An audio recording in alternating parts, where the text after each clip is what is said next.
আল্লাহ তাআলা অশেষ অনুগ্রহে দীর্ঘ বেশ কয়েক বছর ধারাবাহিকভাবে এই প্রশ্নোত্তর আয়োজন করার মধ্য দিয়ে আজ আমরা ৩০০তম পর্বে উপনীত হয়েছি। ফালিল্লাহিল হামদ। প্রিয় দর্শক, সেই সাথে যারা সেই শুরু থেকে আজও পর্যন্ত আমাদের সঙ্গে নির্বিচ্ছিন্নভাবে সংযুক্ত আছেন অথবা যারা মাঝপথে আমাদের সাথে এই লাইভ অনুষ্ঠানে যুক্ত হয়েছেন, আপনাদের সকলকে আন্তরিক অভিনন্দন এবং মোবারকবাদ জানাচ্ছি। আল্লাহ তাআলা আপনাদেরকে উত্তম বিনিময় দান করুন, কারণ আপনাদের এই ধারাবাহিকতা আমাদেরকে দীর্ঘদিন ধরে এই অনুষ্ঠানটিকে চালিয়ে যেতে অনুপ্রাণিত করেছে। প্রিয় দর্শক, ৩০১তম পর্বটিকে আমরা বিশেষভাবে স্মরণীয় করে রাখতে সেই পর্বে আপনাদেরকে সশরীরে উপস্থিত হয়ে লাইভ অনুষ্ঠানটি উপভোগ করা এবং আপনাদের প্রশ্ন করার সুযোগ আমরা দিতে চাই। সেজন্য আসুন্না ফাউন্ডেশন অডিটোরিয়ামে ইনশাআল্লাহ আগামী জুমাবার বাদ মাগরিব লাইভ অনুষ্ঠানটি সম্প্রচারিত হবে এবং রিয়েল লাইভ যেটি অর্থাৎ অফলাইনে সরাসরি সামনাসামনি বসে আমরা কথা বলবো এবং এই লাইভ অনুষ্ঠানের দীর্ঘ কয়েক বছরের ৩০০টি পর্বের না জানা টুকরো কিছু বিষয় আপনাদের সঙ্গে শেয়ার করবো ইনশাআল্লাহ তাআলা। আপনারা যারা সেই অনুষ্ঠানে সশরীরে উপস্থিত হয়ে সামিল হতে চান, অংশগ্রহণ করতে চান, আপনাদের অনুভূতি প্রকাশ করতে চান এবং সরাসরি প্রশ্ন করতে চান, অনুগ্রহ করে কমেন্ট বক্সে দেওয়া গুগল লিঙ্কে আপনাদের তথ্যপত্র দিয়ে সাবমিট করবেন। আমরা ইনশাআল্লাহ অফিস থেকে আপনাদের সঙ্গে যোগাযোগ করে আপনাদেরকে কনফার্মেশন করব। যারা কনফার্মেশন পাবেন তারা ইনশাআল্লাহ সরাসরি উপস্থিত হয়ে এই অনুষ্ঠানটি উপভোগ করতে পারবেন। এছাড়াও আমাদের প্রবাসী ভাইয়েরা এবং দেশের প্রত্যন্ত অঞ্চলে যারা আছেন বা যারা শরিক হতে পারছেন না অনুষ্ঠানে সরাসরি এবং শারীরিকভাবে, তারা ইনশাআল্লাহ অনলাইনে সংযুক্ত হতে পারবেন। তাদের জন্য আমরা অনুষ্ঠানটির লাইভ সম্প্রচারের ব্যবস্থা করব। প্রিয় দর্শক, ৩০১তম পর্ব উপলক্ষে আমাদের টুকরো টুকরো আরও কিছু আয়োজন থাকছে, যেগুলো ইনশাআল্লাহ যথাসময়ে আপনাদেরকে আমরা জানিয়ে দিব। আল্লাহ রাব্বুল আলামিনের কাছে আবারও দোয়া করি আল্লাহ তাআলা আমাদেরকে কল্যাণকামী এই যাত্রায় প্রত্যেককে আরও বেশি অগ্রসর হওয়ার তৌফিক দান করুন, আরও বেশি ভালো ভালো কাজ করার তৌফিক দান করুন। দ্বীনের ইলমকে ছড়িয়ে দেওয়া, বিস্তার করা এবং বিশুদ্ধ এবং সঠিক ইলম মানুষের মধ্যে ব্যাপকভাবে প্রচার করা, দ্বীনি জ্ঞান মানুষের কাছে পৌঁছে দেওয়ার এই কাজে আমাদের প্রত্যেককে যার যার জায়গা থেকে সামিল হওয়ার তৌফিক দান করুন। চলুন তাহলে আর বিলম্ব না করে, দেরি না করে এই পর্বে যে সমস্ত প্রশ্ন ইতিমধ্যে আমাদের কাছে চলে এসেছে সেই প্রশ্নগুলোর উত্তর দেওয়ার পালায় আমরা প্রবেশ করি। আমি দেখতে পাচ্ছি শুরুতে একজন লিখেছেন, ইতিহাসে পড়েছি কোরআনে কারীম পাঠের কয়েকটি রীতি আছে। বর্তমান প্রচলিত রীতির বাইরে অন্য রীতিতে কোরআন পাঠ করার সুযোগ আছে কি না? উত্তর হলো, উনজিলাল কোরআন আলা সাবআতি আহরুফ। নবী করিম সাল্লাল্লাহু আলাইহি সাল্লাম বলেছেন, কোরআন 7টি হরফে নাজিল হয়েছে। কোরআন 7টি হরফে নাজিল হয়েছে অর্থাৎ আরবের বিভিন্ন গোত্রগুলোর বিভিন্ন ভাষার রীতিগত কিছু পার্থক্য ছিল। সেই পার্থক্যগুলোকে আমলে নিয়ে তাদের কোরআন পাঠ সুবিধা যেন হয়, অসুবিধা যেন না হয়, যে কোনো পাঠ রীতিতে যেন কোরআন তেলাওয়াত করতে পারে, সেজন্য 7 হরফে বা 7 পাঠ রীতিতে কোরআন নাজিল হয়েছিল। পরবর্তীতে ওসমান রাদিয়াল্লাহু তাআলা আনহুর সময়কালে যখন ইসলামী রাষ্ট্রের ব্যাপক বিস্তার ঘটে, বিভিন্ন প্রান্তে ছড়িয়ে যায়, তখন এই একাধিক রীতিতে পাঠ রীতিতে কোরআন তেলাওয়াত করতে গিয়ে নানান মতানৈক্য তৈরি হয়। তখন তিনি সাহাবায়ে কেরামের সবার সম্মতিতে, সবার সহযোগিতা নিয়ে তিনি কোরআনে কারীম সর্বপ্রথম যে পাঠ রীতিতে নাজিল হয়েছিল সেই একটি পাঠ রীতির উপর সেটিকে সংরক্ষণ করেছেন এবং সেটি আজও পর্যন্ত ধারা পরম্পরায় মুতাওয়াতির সূত্রে আমাদের কাছে এসেছে এবং অক্ষত আছে, সংরক্ষিত আছে। এর বাইরে অন্যান্য রীতিগুলো না সেভাবে সংরক্ষিত আছে, না সেই পাঠ রীতিতে তেলাওয়াত করা এখন আমাদের জন্য জায়েজ রয়েছে, কারণ সেটি সেভাবে সংরক্ষিত নেই। এর পাশাপাশি আরেকটি কথা গুরুত্বপূর্ণ এখানে, সেটা হলো যে কোরআনে কারীমের 7 কেরাত বলে একটি কথা প্রসিদ্ধ আছে, যদিও তাওয়াতুরের সূত্রে মুতাওয়াতিরভাবে ধারা পরম্পরায় সন্দেহের ঊর্ধ্বে মূলত 10টি কেরাতে কোরআন তিলাওয়াতের সুযোগ রয়েছে। এই কেরাত এবং হরফ অর্থাৎ পাঠ রীতি আর কেরাত, এটি দুটি কিন্তু ভিন্ন। কেরাতটাকেও একটু পাঠ রীতি, 7 কেরাত বা 10 কেরাত যেটি, এটিকেও একটু পাঠ রীতি এক অর্থে বলা যায়। কিন্তু কেরাত এবং হারফের মধ্যে পার্থক্য হলো, হারফ হলো গোত্রগত বংশগত যে পার্থক্য ছিল, যেটা একটু মোটা দাগে, কোনোটাতে অর্থের পরিবর্তন হতো না, কিন্তু সেটাতে একটু মোটা দাগে পার্থক্য ছিল। আর কেরাতের ক্ষেত্রে যেটি আছে সেটি হলো যে আপনার হয়তো কোথাও মদ একটু কম বা বেশি, কোথাও উচ্চারণগত একটু পার্থক্য, এই বিষয়গুলো ছোটোখাটো পার্থক্যগুলো সাধারণত কেরাতের ক্ষেত্রে থাকে। এই কোরআন কারীমের যে প্রসিদ্ধ এবং মুতাওয়াতির সূত্রে যে প্রমাণিত কেরাতগুলো আছে, এগুলো নবী সাল্লাল্লাহু আলাইহি ওয়াসাল্লাম থেকে ধারা পরম্পরায় বর্ণিত এবং প্রমাণিত। অর্থগত পার্থক্য তো কোনোটাতেই হয় না, সবগুলোতে সেম, কিন্তু উচ্চারণ যে এই কয়ভাবে করা যাবে সেটিও সংরক্ষিত। কোরআনে কারীমের সংরক্ষণের যে অলৌকিকত্ব আছে সেটার বহু দিক আছে। এর মধ্যে এটিও একটি দিক যে কোন শব্দটি উচ্চারণ করতে গিয়ে কোথায় কতটুকু টান দেয়া হবে এবং কতভাবে টান দেয়া যায় বা টান দেওয়া না দেওয়ার মাধ্যমে কতভাবে পড়া যায়, সেখানে পর্যন্ত ১০টা প্রসিদ্ধ রীতিতে তেলাওয়াতের যে ধারাবাহিকতা সেটি শত শত হাজার হাজার মানুষ এই ১৪৫০ বছর ধরে বর্ণনা করি এটিকে সংরক্ষণ করে আজও পর্যন্ত নিয়ে এসেছেন। এটি কোরআনের একটা মিরাকল এবং মুআজিজা বলতে পারি আমরা। তো কোরআন কারীমের যে এই প্রসিদ্ধ যে এবং মুতাওয়াতির সূত্রে বর্ণিত যে কেরাতগুলো আছে, সেই কেরাতগুলো অনুযায়ী কোরআন তেলাওয়াত করা যায়। কারি সাহেবগণ যারা এই সমস্ত কেরাতগুলোতে অভিজ্ঞ, তারা সংশ্লিষ্ট কেরাত সংশ্লিষ্ট উস্তাদের কাছ থেকে পরিপূর্ণভাবে শুনিয়ে তার কাছ থেকে অনুমোদন নেন, তারপর তিনি তেলাওয়াত করেন এবং এই ধারাবাহিকতা চলে আসছে আজ প্রায় ১৪৫০ বছর ধরে। প্রিয় দর্শক, সেজন্য কোরআন কারীমের ৭ হারফের মধ্যে একটি হারফ শুধুমাত্র এখন আমাদের জন্য তেলাওয়াত করার সুযোগ রয়েছে, যেটি ওসমান রাদিয়াল্লাহু তাআলা আনহু সংরক্ষণ করেছেন সাহাবায়ে কেরামের সম্মতিতে, সবাইকে সাথে নিয়ে। কিন্তু কোরআনে কারীমের সেই একটি হারফ তেলাওয়াতের ক্ষেত্রে, আবার কিরাতের ক্ষেত্রে, সেটি পাঠ এবং উচ্চারণের ক্ষেত্রে যে পার্থক্যগুলো আছে বিভিন্ন রকমের কেরাতের মাধ্যমে, সেটি অনুমোদিত যদি সেটি প্রমাণিত এবং মুতাওয়াতির সূত্রে বর্ণিত কেরাত হয়। এর বাইরে আপনার অখ্যাত বা বিচ্ছিন্ন সূত্রের কোনো কেরাত যদি হয়, সেটিতে তেলাওয়াত করা কোরআনে কারীমকে জায়েজ নয়। এরপরে প্রশ্ন হলো, কাচের চুড়ি পরার ব্যাপারে শরীআই কোনো নিষেধাজ্ঞা আছে কিনা? আমার শ্বশুর বলেন কাচের চুড়ি পরা নাকি হারাম, এর আওয়াজ নাকি বাদ্যযন্ত্রের মতো। এই প্রশ্ন উত্তর হলো যে কাচের চুড়ি পরা এটা শরিয়ার দৃষ্টিকোণ থেকে নাজায়েজ কোনো কাজ নয়। কেউ যদি নিষেধ করে থাকেন সেটি একান্তই তার না জানার কারণে তিনি বলেছেন বা ধারণা থেকে তিনি বলেছেন। কাচের চুড়ি একটি আরেকটির সাথে ঘর্ষণের ফলে বা স্পর্শ হওয়ার ফলে যে আওয়াজ সৃষ্টি হয়, সে আওয়াজটার কারণে এটা বাদ্যযন্ত্রের আওয়াজ মনে করে এটাকে নিষিদ্ধের আওতায় ফেলার কোনো সুযোগ নেই। মানুষের দৈনন্দিন জীবনে দুটি পাতিলের সাথে পাতিল বহন করতে গিয়ে, রাখতে গিয়ে এরকম আওয়াজ তৈরি হতে পারে, এরকম আরও বহু আওয়াজ তৈরি হতে পারে। এগুলোকে শরিয়া আমাদের জন্য নিষিদ্ধ ঘোষণা করেনি, বিধায় এটা যদি কেউ বলে থাকে সেটা তিনি বাড়াবাড়ি করেছেন। তবে কোনো চুড়িতে যদি কখনো কোনো বাদ্য যন্ত্রের আওয়াজ যদি সেখানে সেট করা থাকে আর সেটা বাজে, সেটা তো ভিন্ন বিষয়, সেটা নিষিদ্ধের আওতায় পড়বে। এরপরে প্রশ্ন হলো, কয়েকদিন আগে একই দিনে বজ্রপাতে ১৪ জন মানুষ মারা গেলেন। আমি জানতে চাই হঠাৎ মৃত্যু এটা ইসলামী দৃষ্টিকোণ থেকে ভালো নাকি খারাপ? খুবই গুরুত্বপূর্ণ প্রশ্ন প্রিয় দর্শক। এ বিষয়ে একটি হাদিস বর্ণিত হয়েছে মুসনাদে আহমদে। হাদিসটি হলো মাউতুল ফুজআতে আখজাতু আসাফিন, অর্থাৎ আকস্মিক যে মৃত্যু, এটা আপনার আল্লাহর গজবের, ক্রোধের হঠাৎ পাকড়াও, এটি একটি হাদিস।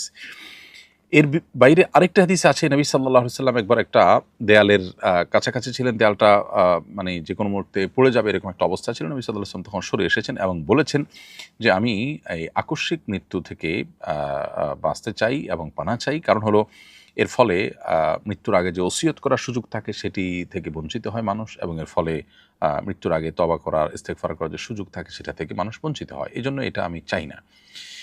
একদিকে এ দুটি হাদিস যেরকম আমরা দেখতে পাই, আবার অপর দিক থেকে অন্য হাদিসও আমরা পাই নবী সাল্লাল্লাহু আলাইহি ওয়াসাল্লামের। সেটি হলো আকস্মিক মৃত্যুকে এটিকে বলেছেন যদি নেককারের জন্য হয় তাহলে সেটা তার জন্য কল্যাণের। কারণ হলো আকস্মিক মৃত্যুর মাধ্যমে তিনি অনেকটা সারপ্রাইজড হয়ে জান্নাতি নেয়ামতের মধ্যে চলে গেলেন। কারণ তিনি যদি জান্নাতি হয়ে থাকেন তাহলে দুনিয়ার এই জঞ্জাল থেকে মুহূর্তেই তিনি মৃত্যুবরণের মধ্য দিয়ে জান্নাতের নেয়ামতের উপযোগিতা অর্জন করলেন। এটি তার জন্য পজিটিভ এবং ভালো। আর যদি কেউ গুনাহগার হয়, জাহান্নামী হয়, কাফির ফাসিক হয়, তাহলে সেক্ষেত্রে তার জন্য আকস্মিক মৃত্যুটা খারাপ, বিকজ তার এটা দুনিয়া যেটুকু নেয়ামত ছিল সেটুকু তার বিচ্ছিন্ন হয়ে গেল। তো এই জন্য আকস্মিক মৃত্যুকে মৌলিকভাবে খারাপ বলার কোনো কারণ নাই। যদিও যে হাদিসটি আমরা দেখেছি যে মাউতুল ফুজআতে আখজাতু আসাফিন বলা হয়েছে, প্রথম যে হাদিসটা আমরা উল্লেখ করেছি সেটা মূলত কাফির এবং ফাসিক তাদের জন্য প্রযোজ্য, এবং খারাপ মানুষদের জন্য এটি প্রযোজ্য, বিশেষ করে যাদের তওবা নাই, ইস্তিগফার নাই, আল্লাহর কাছে যাওয়ার জন্য প্রস্তুতি নেই, এবং যাদের মধ্যে ঈমান নাই, নেকামল নাই, তাদের জন্য এটি প্রযোজ্য। বাট নেককার, মুত্তাকি, পরহেজগার যদি থাকেন তাহলে সেক্ষেত্রে তার জন্য এটি মন্দ কোনো কিছু নয়। তাছাড়া আল্লাহর অনেক নেককার বান্দা, অনেক প্রিয় বান্দা যারা হঠাৎ মৃত্যুর মুখোমুখি হয়েছে, তো এর মাধ্যমে মানুষের অন্তত ভালো মন্দ নিরূপণ করা যায় না। হ্যাঁ, এটা ঠিক যে মানুষ কিছু জিনিস করে যেতে চায়, হঠাৎ মৃত্যুতে সে সুযোগটা থাকে না, যেটি পরের হাদিস দ্বারা জানা গেল। এইজন্য যদি কারো সুযোগ থাকে হঠাৎ মৃত্যু এড়ানোর, তো অবশ্যই তিনি সেই চেষ্টাটা করবেন, করা উচিত। যদি হয় কারো হঠাৎ মৃত্যু, তিনি নেককার হলে সেটি তার জন্য ইনশাআল্লাহ ভালো বিষয় হিসাবে আবির্ভূত হবে। আর বদকার হলে তো ভিন্ন কথা। আল্লাহ তাআলা আমাদেরকে ভালো মৃত্যু এবং নেককার মৃত্যু নসিব করুন। এরপরের প্রশ্ন হলো, অনেককে দেখেছি মশা কামড় দিলে সেখানে থুতু লাগান। এটা কি কোনো সুন্নাহসম্মত আমল? এর উপকারিতা কী? মশা কামড় দিলে সেখানে সেই জায়গায় মশা বা এই জাতীয় কোনো আপনার পোকামাকড়ে কামড় দিলে সেখানে থুতু লাগানোর জন্য হাদিসে আলাদা কোনো নির্দেশনা আমাদের জানা নেই। তবে কোনো জায়গায় শরীরের যদি ব্যথা হয় বা জখম হয়, তাহলে সেই জায়গায় মুখের থুতু এটা মাটি মিশিয়ে লাগিয়ে দেওয়ার কথা, মাটির সাথে থুতু মিশিয়ে সেটা লাগিয়ে দেওয়ার কথা হাদিসে বর্ণিত হয়েছে, এবং এটা উপকারী, এটি ফলপ্রসূ, সেটি বিভিন্নভাবে অভিজ্ঞতা দ্বারাও প্রমাণিত। বিধায় দু জিনিস, মশা কামড় দিলে যদি কারোর এরকম অবস্থা তৈরি হয় তাহলে সেটা ভিন্ন কথা, কিন্তু সাধারণত মশা কামড় দিলে এরকম থুতু লাগানোর কথা হাদিসে কোথাও বর্ণিত হয়নি।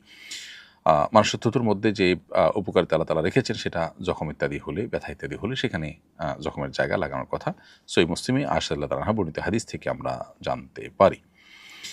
এরপরে প্রশ্ন হলো, ওসমান রাদিয়াল্লাহু তাআলা আনহুর শাহাদাতের ঘটনা জানতে চাই। শুনেছি ওসমান রাদিয়াল্লাহু তাআলা আনহুকে বিদ্রোহীরা কোরআন মাজিদ তেলাওয়াতরত অবস্থায় শহীদ করেছিল এবং একটা আয়াতের উপর তার শরীরের রক্ত ছিটকে পড়েছিল।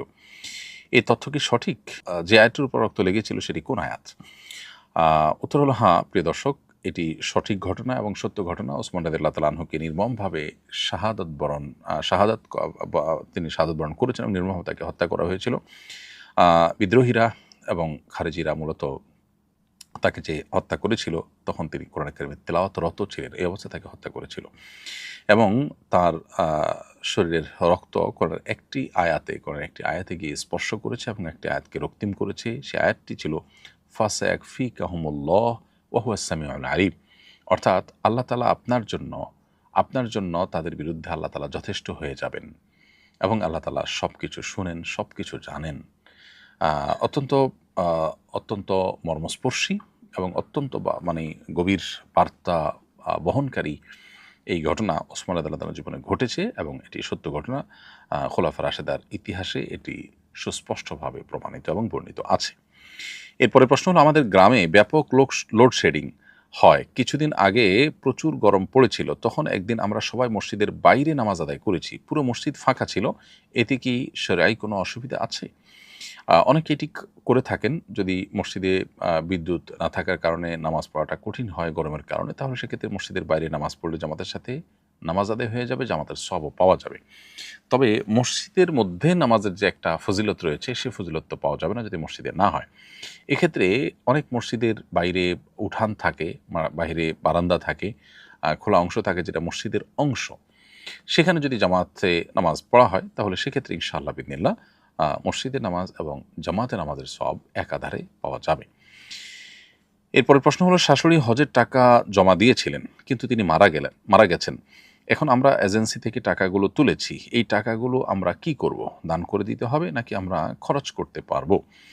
আপনার শাশুড়ি যিনি টাকা জমা দিয়েছেন এবং হজ করতে পারেননি, তার আগে তার মৃত্যু এসে গেছে, এমত অবস্থায় তার মৃত্যুর পর এই টাকার মালিক মূলত ওয়ারিসরা, অর্থাৎ তিনি যে সমস্ত ওয়ারিসদেরকে রেখে গেছেন, ছেলে সন্তান অন্যান্য যারা আছেন ওয়ারিস, তাদের হক, এটা তাদের মধ্যে শরিয়ার বর্ণনা অনুযায়ী, কোরআনের বর্ণনা অনুযায়ী আনুপাতিক হারে বন্টন হয়ে যাবে, অন্য সম্পদের মতো করে, অন্য সম্পদের সাথে যুক্ত হয়ে এটা তাদের মধ্যে বন্টিত হবে।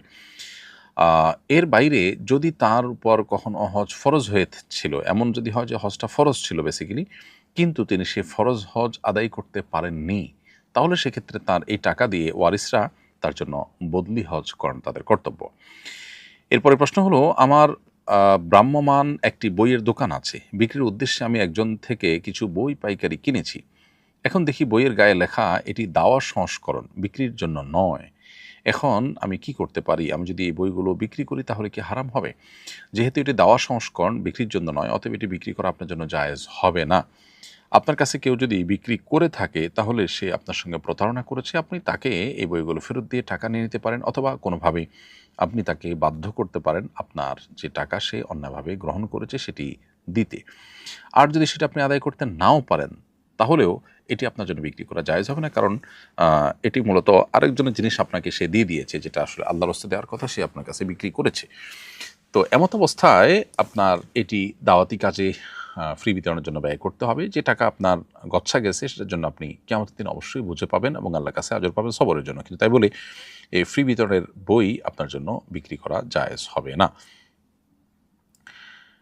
এরপরে প্রশ্ন হলো, আমি এই লাইভের নিয়মিত দর্শক, আজ এর ৩০০তম পর্ব। আলহামদুলিল্লাহ, এত উপকারী এই প্রোগ্রামটির সূচনার গল্প জানতে চাই, কেন মনে হলো এই প্রোগ্রামটি করবেন এবং নিরলসভাবে এর ৩০০তম পর্বে পৌঁছার অভিজ্ঞতা জানতে চাই। ধন্যবাদ প্রিয় দর্শক, আপনার এই অনুভূতি আমাদেরকে আনন্দিত করে, আল্লাহর শুকরিয়া আদায় করতে আমাদেরকে উৎসাহিত করে, অনুপ্রাণিত করে। জাযাকুমুল্লাহ খাইর। আপনি নিয়মিত দর্শক শুনে খুব ভালো লাগলো। মূলত আমাদের সর্বস্তরের সাধারণ মানুষের দিন সম্পর্কে জানার যে আগ্রহ আছে, সে আগ্রহটাকে কিভাবে খুব সহজে পূরণ করা যায় সেই চিন্তা আমরা দীর্ঘদিন থেকে করে আসছিলাম। একটা সময় হোয়াটসঅ্যাপ গ্রুপে আমরা বিভিন্ন ভাই বোনদের করা প্রশ্নের উত্তর দেওয়ার চেষ্টা করতাম। তখন আমরা দেখতাম যে একটা হোয়াটসঅ্যাপ গ্রুপে সম্ভবত ৫৬ জন বা এরকম কাছাকাছি সংখ্যক মানুষ অংশগ্রহণ করতে পারত, অথচ এই মানুষগুলোর আপনার যে চাহিদা আমরা পূরণ করছি এর বাইরে আরও বিপুল পরিমাণ মানুষের চাহিদা তৈরি হতো। দেখা গেল যে ৫টি ৬টি গ্রুপে মানুষ আপনার সংযুক্ত হয়ে প্রশ্ন করছেন। তখন যেহেতু আমি সৌদি আরবে ছিলাম এবং আমার দাওয়াতি কাজের অংশ হিসাবে সর্বস্তরের সাধারণ মানুষকে প্রশ্নোত্তর দিতে হতো, সেজন্য আমরা এই গ্রুপগুলোতে প্রচুর পরিমাণে সময় দিতাম।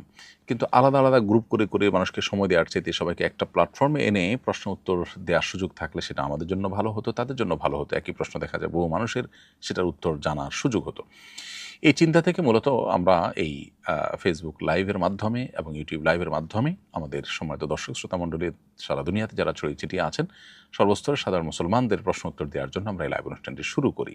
এটা হলো শুরুর গল্প, এবং ৩০০তম পর্ব পর্যন্ত নিরলসভাবে যে চালু করে রাখা, অব্যাহত রাখা, এটার পেছনে মূল চালিকা শক্তি হলো আল্লাহ রাব্বুল আলামিনের অশেষ অনুগ্রহ। কত কিছু মাঝে ঘটেছে, ঘটতে পারত, যার ফলশ্রুতিতে এই অনুষ্ঠানটিকে কন্টিনিউ করা কঠিন হতো, কিন্তু আল্লাহ রাব্বুল আলামিন তৌফিক দিয়েছেন, ফালিল্লাহিল হামদ।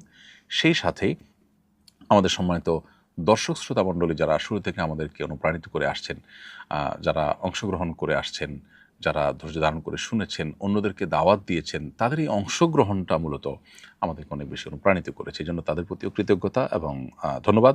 ইনশাআল্লাহ এই ৩০০টি পর্ব শেষ করার এই গুরুত্বপূর্ণ ক্ষণে আমরা একটি উদ্যোগ নিয়েছি, সেটি হলো ৩০১তম পর্বকে স্মরণীয় করে রাখবার জন্য ইনশাআল্লাহ আমরা লাইভ অনুষ্ঠানটিকে ডিজিটাল বা অনলাইন লাইভের বিপরীতে বরং সরাসরি এবং সামনাসামনি প্রশ্নোত্তরের সেশনে আমরা সেটিকে পরিণত করতে চাই। অর্থাৎ একটি পর্বকে আমরা একেবারে দর্শকদের উপস্থিতিতে প্রশ্নোত্তরের সেশন এবং অনুভূতি প্রকাশের সেশন করতে চাই। সেটি ইনশাআল্লাহ আগামী ৮ই মে আমরা আল্লাহ তৌফিক দান করলে আসন্না ফাউন্ডেশন অডিটোরিয়ামে আমরা আমাদের সময়ত দর্শক শ্রোতাদেরকে দাওয়াত দিব। যারা আগ্রহী তারা নির্দিষ্ট গুগল ফর্মে আবেদন করতে হবে।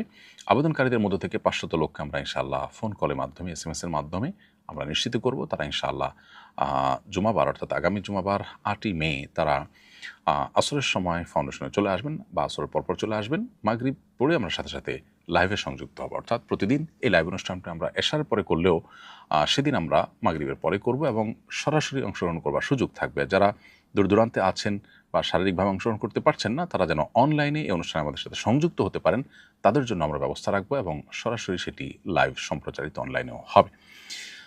তো আবারও ধন্যবাদ আপনাকে মূল্যবান একটি প্রশ্ন করবার জন্য এবং আপনার অনুভূতি প্রকাশ করার মধ্য দিয়ে আমাদেরকে আবারও অনুপ্রাণিত করবার জন্য। এরপরে প্রশ্ন হলো, আমাদের একটি মুরগির খামার আছে। খামারের কিছু মুরগি অসুস্থ হলে সেগুলোকে ইচ্ছাকৃতভাবে মেরে ফেলতে হয়, না হয় সকল মুরগি অসুস্থ হয়ে যায়। এই অবস্থায় করণীয় কি? জবাই করে বিক্রি করলে ভালো বলে বিক্রি করতে হয়, অসুস্থ জানলে সাধারণ কেউ নেয় না, এভাবে মুরগি মেরে ফেলা যাবে কিনা? প্রিয় দর্শক, এর উত্তর হলো যে যদি এর গোশত ক্ষতিকর কিছু না হয় আমাদের স্বাস্থ্যের জন্য, তাহলে সেক্ষেত্রে আপনি এটা জবে করে প্রয়োজনে দান দক্ষিণা করে দিতে পারেন, নিজে খেতে পারেন। কোনো আপনার সুনির্দিষ্ট কারণ ছাড়া মেরে ফেলে নষ্ট করা এক তো সম্পদের অপচয় এবং নষ্টের শামিল। দ্বিতীয়ত এটি অবশ্যই একটি অন্যায় কাজ হিসাবে বিবেচিত হবে কোনো প্রয়োজন ছাড়া আপনি এটি যদি করতে হয়। আর যদি এর গোশত ক্ষতিকর, কেউ খেলে তার অসুখ হতে পারে এবং বিপদের কারণ হতে পারে, এটি আপনি জানেন, তাহলে সেক্ষেত্রে অবশ্যই মেরে ফেলার সুযোগ রয়েছে। তবে সেক্ষেত্রেও কষ্ট দিয়ে বা মানে আযাব দিয়ে মারার মতো ব্যাপার যেন না ঘটে, সেটি আমাদেরকে খেয়ালে রাখতে হবে। এক ভিডিওতে দেখলাম গোসল করে বাথরুমে কাপড় রেখে আসলে জিনের কুনজর পড়ে। এটা কতটুকু সত্য? প্রিয় দর্শক, এরকম কোনো কথা কোরআন বা হাদিসের কোথাও আছে বলে আমাদের জানা নেই যে বাথরুমে কাপড় রেখে আসলে জিনের কুনজর পড়ে। এরকম কথা কোরআন সুন্নাহর কোথাও বর্ণিত আছে বলে আমাদের জানা নেই। মহিলা মাদ্রাসার আবাসিক ব্যবস্থাপনা নিয়ে প্রায় বিতর্ক তৈরি হয়। এ ব্যাপারে আপনার দৃষ্টিভঙ্গি জানতে চাই। আবাসিক মহিলা মাদ্রাসা সম্পর্কে আপনার সার্বিক অভিমত কী? আমাদের বোনদের দিন শেখার অধিকার আছে, প্রয়োজন আছে। বিশেষ করে মায়েরা, তারা আগামীর প্রজন্মকে গড়ে তোলেন এবং আমাদের শিশুদের সবচেয়ে বড় এবং প্রথম শিক্ষক হলেন মায়েরা। অতএব তাদের মধ্যে দিনী চেতনা জাগ্রত করবার জন্য নানামুখী দাওয়াতি আয়োজন আমাদের নিতে হবে, দাওয়াতি উদ্যোগ আমাদের নিতে হবে। মহিলা মাদ্রাসাগুলো আলেমা, হাফেজা, দায়ে ইলাল্লাহ তৈরির কাজ করছে, এটা জোরালোভাবে করা উচিত। এটা নিয়ে ভিন্নমত করবার খুব বেশি কারণ দেখি না। তবে আবাসিক যে ব্যবস্থাপনা, সেটি আসলে মাদ্রাসায় মেয়েদের জন্য হোক বা ছেলেদের মাদ্রাসা ছোট বাচ্চাদের জন্য হোক, এসব ক্ষেত্রে সর্বোচ্চ সতর্কতা অবলম্বন করা জরুরি, যাতে করে কোনো প্রকার অনাচার এবং কোনো প্রকার অন্যায় কিছু ঘটতে না পারে। সেটি যদি যথাযথভাবে সম্পাদন করা না যায়, বরং সেটা যদি অনাচারের আপনার পরিমাণ বাড়তে থাকে, তাহলে সেক্ষেত্রে সেটা তো জায়েজ হবে না। নিজের সন্তানকে কেউ দেওয়ার আগে অবশ্যই আবাসিক যদি দিতে হয়, তাহলে সেক্ষেত্রে আবাসিক ব্যবস্থাপনা, সেখানে সিসি ক্যামেরা আছে কিনা, যথেষ্ট মনিটরিং আছে কিনা, শরিয়ার প্রতিপালন যথাযথভাবে হয় কিনা এবং দায়িত্বশীলরা সর্বোচ্চ সতর্ক কিনা, বিষয়গুলো দেখা তাদের কর্তব্য। আর যারা দায়িত্বশীল আছেন, যারা মাদ্রাসাগুলোর পরিচালনার সাথে, ব্যবস্থাপনার সাথে জড়িত আছেন, তাদের কর্তব্য হলো এই মাদ্রাসাগুলোকে সকল প্রকার বিতর্কের ঊর্ধ্বে রাখা এবং তুলে ধরা। এগুলো যদি করা যায় তাহলে এটা অবশ্যই প্রশংসনীয়। আর যদি সেগুলো তারা যথাযথভাবে করতে না পারেন, তাহলে তো ভালো কাজ করতে গিয়ে তারা বরং গুনাহের কাজে লিপ্ত হওয়ার আশঙ্কাও রয়েছে। আমি প্রথমবারের মতো হজে যাচ্ছি। জনৈক ব্যক্তি বললেন, আরাফার ময়দানে পাথরে নিজের নাম লিখে আসতে, তাহলে নাকি পরকালে নাজাত পেতে সহজ হবে। এর সত্যতা জানতে চাই। প্রিয় দর্শক, আরাফার ময়দানে উপস্থিত হওয়া এটা হজের মূল এবং প্রধান অংশ। নবী সাল্লাল্লাহু আলাইহি ওয়াসাল্লাম বলেছেন, আল হাজ্জু আরাফা, হজই হলো আরাফায় অবস্থান। কিন্তু আপনি যেটি বললেন যে আরাফায় একজন হাজি গিয়ে পাথরে নিজের নাম লিখবেন, তাহলে সেক্ষেত্রে আখিরাতের নাজাত হবে, এটি সম্পূর্ণ ভিত্তিহীন একটি কথা। এ কথার কোনো ভিত্তি কোরআন বা সুন্নাহর কোথাও নেই। বিধায় এ ধরনের বিশ্বাস রেখে যদি কেউ এই কাজ করেন, তাহলে সেটা বিদআতে পরিগণিত হবে এবং এর ফলে সওয়াবের পরিবর্তে বরং আরও গুনাহ হবে। ইসলামে মন গড়া বা কুসংস্কারাচ্ছন্ন বিশ্বাসী হয়ে বা ভুল বিশ্বাসী হয়ে এরকম কোনো কাজ করবার কোনো সুযোগ আমাদের জন্য নেই। এরপরে প্রশ্ন হলো, মিরাজ বন্টনের পূর্বে যৌথ সম্পদের উপর কি ওয়ারিসদের যাকাত দিতে হবে? উত্তর হলো, যাকাত ওয়াজিব হওয়ার জন্য সম্পদের পূর্ণাঙ্গ মালিকানা শর্ত। কেউ মারা যাওয়ার পর তার রেখে যাওয়া পরিত্যক্ত সম্পদ ওয়ারিসরা যখন বুঝে পায়, তখন সবাই মালিক হয়। আর যতক্ষণ পর্যন্ত সবাই বুঝে না পায়, সবার হস্তগত না হয়, ততক্ষণ পর্যন্ত মালিকানাটা পূর্ণতা পায় না। আইনগতভাবে তারা মালিক, তাদের বাবার মায়ের রেখে যাওয়া সম্পদের মালিক তারা, বা ওয়ারিস হিসাবে যারা আছেন, যিনি মারা গেছেন তার ওয়ারিস হিসাবে তার রেখে যাওয়া সম্পদের নির্দিষ্ট হারের হিস্সার মালিক তারা। কিন্তু এটা পূর্ণতা পাবে তখন যখন এটা বুঝে পাবেন। যেহেতু বুঝে পাননি, এই জন্য এটার যাকাত দিতে হবে না। তবে যদি দীর্ঘদিন পর্যন্ত এভাবে ফেলে রাখা হয়, অথচ বুঝে পেতে কোনো অসুবিধা নাই তাদের, তারা চাইলেই ভাগযোগ করে নিতে পারেন, কিন্তু নিচ্ছেন না, ঝুলিয়ে রাখছেন, তাহলে সেক্ষেত্রে পাকিস্তানের বানুরি টাউনের ওলামা ইকরামের ফতোয়ার আলোকে এই যৌথ টাকাটার উপরে যাকাত দিতে হবে।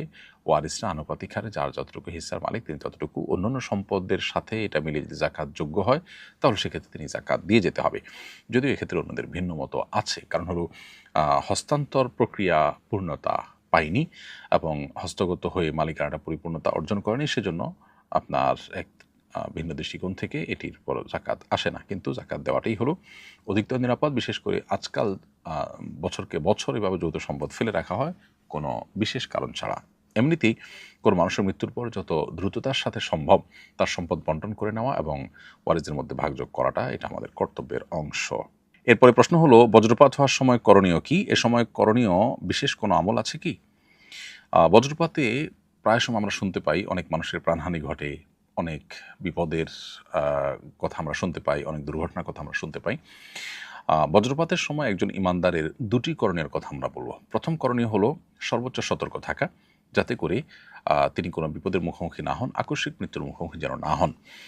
সেজন্য এ বিষয়ে যারা এক্সপার্ট এবং অভিজ্ঞ আছেন, বিভিন্ন গবেষণার আলোকে যারা এ বিষয়ে যে সমস্ত নিরাপত্তা বিষয়ক পরামর্শ দিয়েছেন, টিপস দিয়েছেন, সেগুলোকে মেনে চলা একজন ইমানদারের কর্তব্য। কারণ আল্লাহ তাআলা বলেছেন, ওয়ালা তুলকু বিআইদিকুম ইলা তাহলুকা, তোমরা নিজেদেরকে ধ্বংসের দিকে ঠেলে দিও না। এজন্য আমাদেরকে আত্মরক্ষার জন্য চেষ্টা করতে হবে। বাসাবাড়িতে থাকলে আমরা যেন জানালা, দরজা ইত্যাদি ধরে না থাকি, বারান্দায় যেন না যাই, টেপে পানি দিয়ে আপনার থালা বাসন ধোয়া বা অন্য কোনো গৃহস্থলী কাজে যেন আমরা টেপে যেন আমরা না থাকি, অর্থাৎ ধাতব কোনো কিছুর স্পর্শে, পানির স্পর্শে যেন আমরা না থাকি, এবং মোবাইল ইত্যাদি চার্জরত অবস্থায় যেন হাতে না থাকে। এই বিষয়গুলোতে তারা আমাদেরকে বিশেষভাবে সতর্ক করে থাকেন। এগুলো আমাদেরকে মেনে চলতে হবে। বাসা বাইরে থাকলে আমাদেরকে তারা পরামর্শ দিয়ে থাকেন, আমরা যেন বাসা বাইরে গেলে বাইরে থাকলে কোনো গাছের নিচে বা বিদ্যুতের খুঁটির নিচে যেন আমরা আশ্রয় না নিই, বরং আমরা যেন আপনার নদীতে থাকলে, পুকুরে থাকলে দ্রুততার সাথে যেন আমরা উঠে যাই এবং ধাতব কোনো বস্তুর থেকে যেন আমরা দূরে থাকি। আর সাধারণ অবস্থায় থাকলে যদি কোথাও ছাদের নিচে বা গাড়িতে আশ্রয় নেওয়ার সুযোগ থাকে সেটি নেওয়া, আর যদি না নেওয়ার সুযোগ থাকে তাহলে সেক্ষেত্রে বসে গিয়ে কানে আঙ্গুল দিয়ে থাকার জন্য তারা পরামর্শ দিয়ে থাকেন। তো এই জাতীয় যে সমস্ত পরামর্শগুলো দিয়ে থাকেন সংশ্লিষ্ট বিষয় এক্সপার্টরা, সেগুলো মেনে চলতে হবে নিজেকে রক্ষা করবার প্রয়োজনে। সেই সাথে একজন ইমানদার তিনি সর্বাবস্থায় আল্লাহ তাআলা স্মরণ করবেন। একটা আসন্ন বিপদ এর শঙ্কা যখন তার হবে, তখন তিনি আল্লাহর স্মরণ করবেন, আল্লাহর আশ্রয় প্রার্থনা করবেন, আল্লাহর কাছে সাহায্য চাইবেন, এবং যে কোনো মুহূর্তে ইমানদার তার মৃত্যু যেহেতু হতে পারে, অতএব আল্লাহর কাছে ইমানদার অবস্থায় মৃত্যুবরণ করার ব্যাপারে আমাদের সব সময় মানসিকভাবে প্রস্তুতি থাকবে। সেটা তো সাধারণ অবস্থার জন্যই প্রযোজ্য। অতএব এই অবস্থা বিশেষভাবে আল্লাহর কাছে আশ্রয় চাইতে হবে। আল্লাহ যেন রক্ষা করেন, কোনো বিপদ যেন না দেন, আল্লাহ যেন হেফাজত করেন। ইমানদার আল্লাহর কাছে দোয়া করলে, আল্লাহর প্রতি মনোনিবেশ করলে, একদিকে সেটি আল্লাহ তাআলা কাছ থেকে সাহায্য পাওয়ার জন্য বিশেষ কারণ হবে, দ্বিতীয়ত তার মনোবলকে আল্লাহ তাআলা বাড়িয়ে দিবেন এবং তার সাহস বাড়বে, আল্লাহ তাকে হেফাজত করবেন ইনশাআল্লাহ তাআলা। কোনো কারণে তার মৃত্যু হলেও সেটি আল্লাহর স্মরণরত অবস্থায় ইমানদারের মৃত্যু হলো, যেটি আরেকটি সৌভাগ্যের কারণ। এছাড়াও মেঘের গর্জন যখন আমরা শুনতে পাবো, তখন একটি দোয়া পড়ার কথা সাহাবী আব্দুল্লাহ ইবনে জুবাইর রাদিয়াল্লাহু তাআলা থেকে বর্ণিত হয়েছে। ইমাম বুখারী রাহিমাহুল্লাহ আল আদাবুল মুফরাদে এটি উল্লেখ করেছেন। তিনি মূলত একটি তাসবিহ, আল্লাহর পবিত্রতা জ্ঞাপন করতেন। যখন মেঘের গর্জন শোনা যেত, অন্য কথাবার্তা বন্ধ করে আল্লাহর দিকে মনোনিবেশ করে তিনি বলতেন, সুবহানাল্লাযী ইউসাব্বিহুর রা'দু বিহামদিহি ওয়াল মালায়েকাতু মিন খিফাতিহি। অতএব মেঘের গর্জন হলে আমরা এটি পড়তে পারি।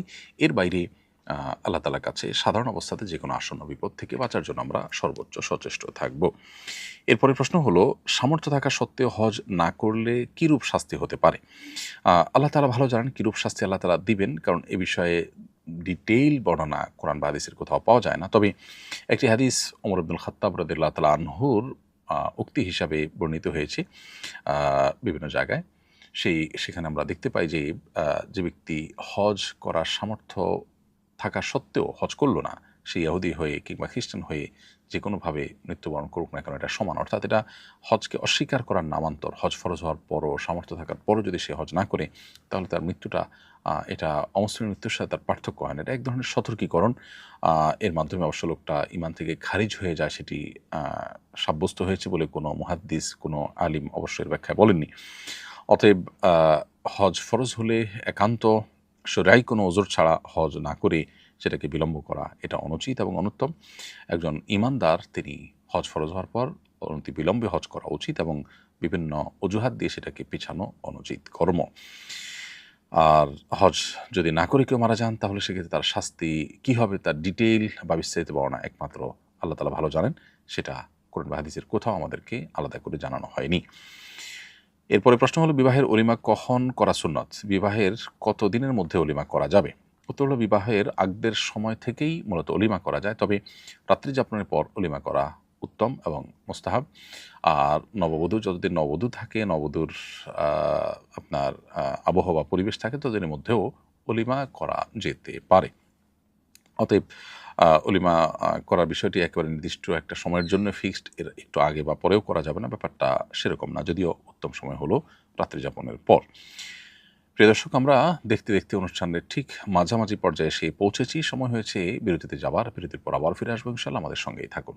ব্যক্তি স্বাবলম্বী না হলে পরিবার এগোবে না। পরিবার না এগোলে সমাজ এগোবে না, সমাজ না এগোলে রাষ্ট্র থমকে দাঁড়াবে। তাই ব্যক্তিকে স্বাবলম্বী করে তুলতে আস সুন্নাহ ফাউন্ডেশন স্বাবলম্বীকরণ প্রকল্প হাতে নিয়েছে কয়েক বছর আগে।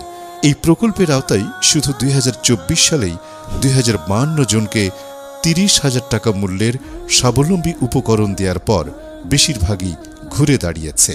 2025 সালে দক্ষ দরিদ্র জনগোষ্ঠীকে 50,000 থেকে 3 লক্ষ টাকা মূলধন উপকরণ দেওয়ার কার্যক্রম ইতোমধ্যেই শুরু হয়েছে। অসহায় এই সব মানুষের ঘুরে দাঁড়ানোর গল্পে আপনিও অংশীদার হন।